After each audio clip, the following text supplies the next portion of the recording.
নমস্কার বন্ধুরা, আজকে বানাবো মোচা দিয়ে চিকেন। কড়াইতে সাদা তেল দিয়ে দিলাম। এই যে চিকেন, মোচা আর আলু কেটে হলুদ দিয়ে সেদ্ধ করা আছে। চিকেনটাকে ছোট ছোট টুকরো করে নিয়েছি, ওতে একটু গোলমরিচ দিয়ে দেব।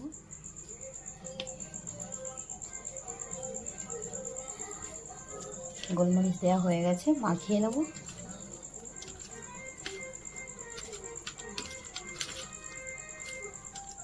মোচা দিয়ে চিকেন খেতে খুব ভালো লাগে বন্ধুরা, বাড়িতে চেষ্টা করো, একবার ট্রাই করো, খুব ভালো লাগবে। পেঁয়াজ কুচিয়ে নিয়েছি, টমেটো কুচিয়ে নিয়েছি, আদা রসুন কাঁচা লঙ্কা মিক্সিতে দিয়ে দিয়েছি, পেস্ট করব।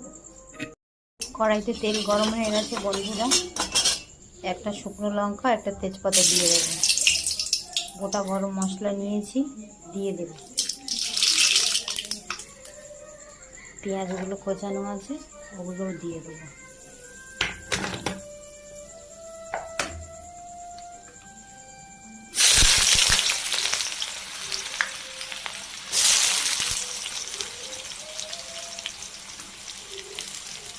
পেঁয়াজগুলো হালকা ভাজা হোক। পেঁয়াজগুলো একদম হালকা ভাজা হয়েছে, হালকা। এবারে দিয়ে দেব টমেটো কুচি, টমেটোটাও নরম হবে।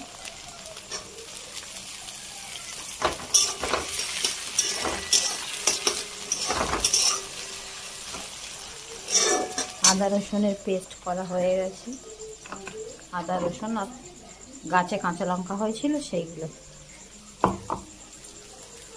টমেটোটাও হালকা ভাজা হয়ে গেছে বন্ধুরা।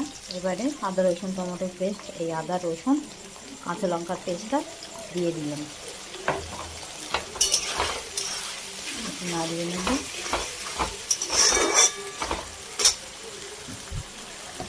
নুন দেব পরিমাণ মতো,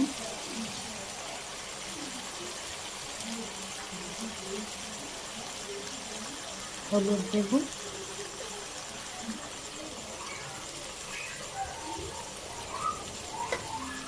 লঙ্কার গুঁড়ো দেব 1 চামচ, আর কাঁচা লঙ্কা শুকনো লঙ্কা সব দিয়েছি।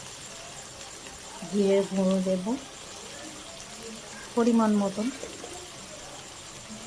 এই যেরকম মোচা আমার কেটে সেদ্ধ করে রেডি। মশলাটা একটুখানি নাড়িয়ে নেব। মশলাটা